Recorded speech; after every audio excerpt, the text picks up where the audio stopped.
Mutanen yankin Rigasa Kaduna sun ce fa akwai yunwa.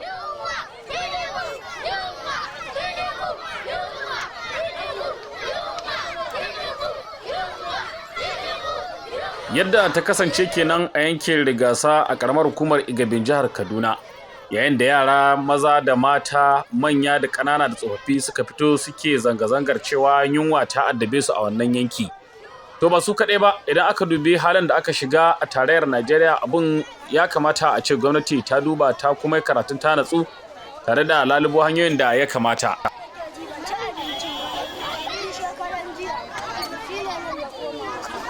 Da kana da kiba sosai? To rashin cin abinci ne yasa ka koma haka? To yanzu me kake so a maka? Yanzu ni na sa lokacin shinkafa ya sauko ne. Abinci ya tsare kenan. Fito daga gagara gasa. Don Allah muna kira ga gwamnati da 'yan kasuwa. Wannan yanayi na rayuwa da muke ciki a taimaka a tallafa mana a duba halin da muke ciki. Yau garin tuwo naira 1,700 ake saida mana da loka guda. Taliya naira 500 kwaya ɗaya. Don Allah don annabi a taimaka a tausaya mana a duba mana kukan talakawa. Gwamnati talaka suka zaɓe ta don Allah a taimaka mana. Amma kafin zaɓe ba a raba muku taliya ba? Kuma an shi taliya ba mun zaɓa ne don Allah mun zaɓa kuma don a taimaka mana amma don Allah muna neman taimako. Mu je wannan.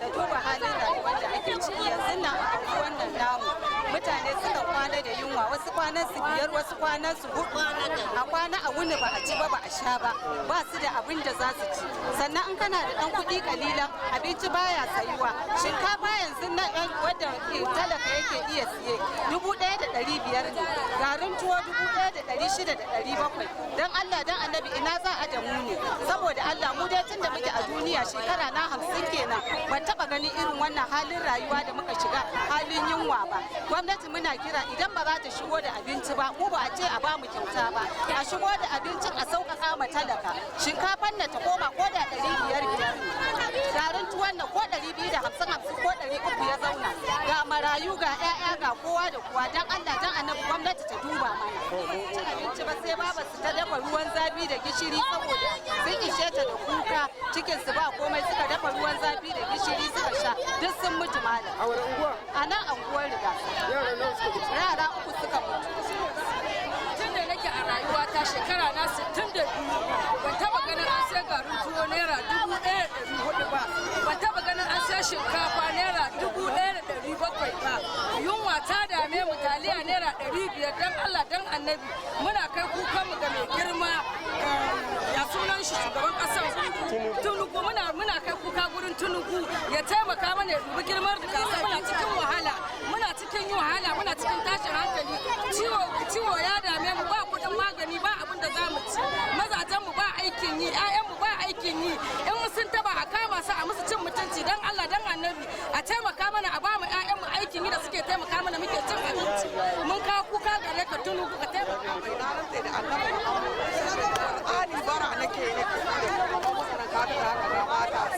Za mu ɗauka.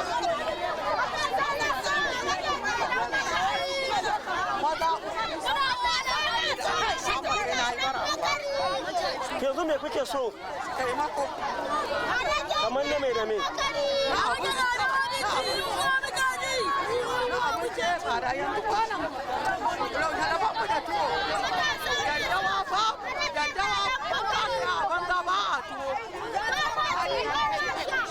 wallahi tallahi da bamu da tuwo ya kai wata wallahi sai da mu sai taliya ba shi taliya ba shi haka muke sai taliya guda 500 kuma mai ma wani sa'in haka muke dafawa da shi tun da nake ban taba ganin haka ba ya kuke so yanzu hajiya? taimako muke so Kika ce tun da kike kamar shekarun kenan tun da kike baki taba ganin menene ba? ban taba ganin irin wannan ba Me kenan? ban taba ganin irin wannan ba ni sannan ya sarduna yayin sarduna sannan ina shekara ta 12 sarduna wannan da dai tubar da mutane a kullum duk masallaci Abin da ya ci gaba da wakana kenan a wannan yanki sanadiyar wata mata da ta sanya tukunya a wuta, inda ta sanya ruwa da kuma gishiri don nemo yadda za ta yi ta ciyar da 'ya'yanta kafin ta dawo. Yaran sun sauke wannan tukunya sun shanye wannan ruwan gishiri wa da ƙani, daga bisani kuma hakan ya zama ajalinsu. To anya rayuwar za ta yiwu a haka kuwa? Ga ci gaban waɗannan tattaunawa. Saboda ba mu da abinci, ni ma ina kwance ne ba da lafiya. Yara na biyar marayu ne babansu Allah ya mai rasuwa. Kanin ma ya rasu babban wan ma ya rasu. Ba wani mai tallafa mana. Muke neman maka Allah ga wanda Allah ya ba ikon. Bisa. To amma yanzu nawa mudun shinkafa yake kuma wanne kalubale kuke fuskanta? 1,600. Kuma ba mu da kuɗin saye. Za mu iya kwance ne da tasu. Wallahi. To menene kiran ki ga hukumomi domin a tallafa muku abubuwa su yi sauki ko a tallafa muku da abin da zai rage muku raɗaɗin wannan rayuwa? Abubuwa da yawa. Abubuwa ba abinci. Ba kuɗin saye. Ba abinci ya sauko ƙasa. Mai samu ya tsada. Idan ka nan kan kuwa ta karaya. Wallahi daga Allah ba wani. Nake neman taimaka ba abu ɗan uwa musulman Allah. Kuna kinin Allah a taimaka. Yara da manya da mata da maza da ƙanana da dattawa ko tsofaffi da masu lafiya da marasa lafiya sun ci gaba da bayyana cewa akwai fa yunwa tana addabar su.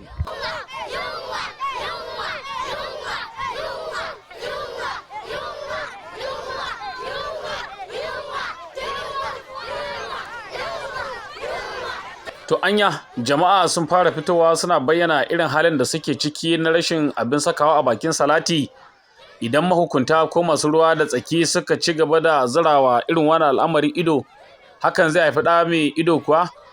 Wasu na ganin cewa idan aka ci gaba da tafiya haka to abin fa zai gagari kundila.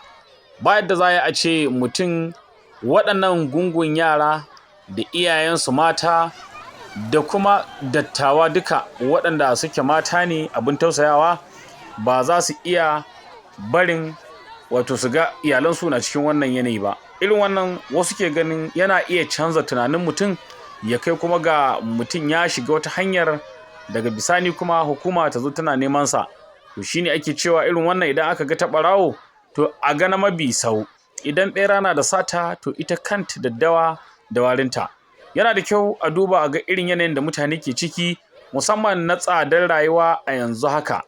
Domin kuwa mutane dai sun ci gaba da cewa yanzu me kuke fuskanta game da rayuwa? Ga yare na magana cewa matasa su kawo mashin ma ba sa samun kuɗi ma za su ke iyalan su ba abinci. Daga wani gida a ta faɗa da matan su don Allah don girman Allah su sauke.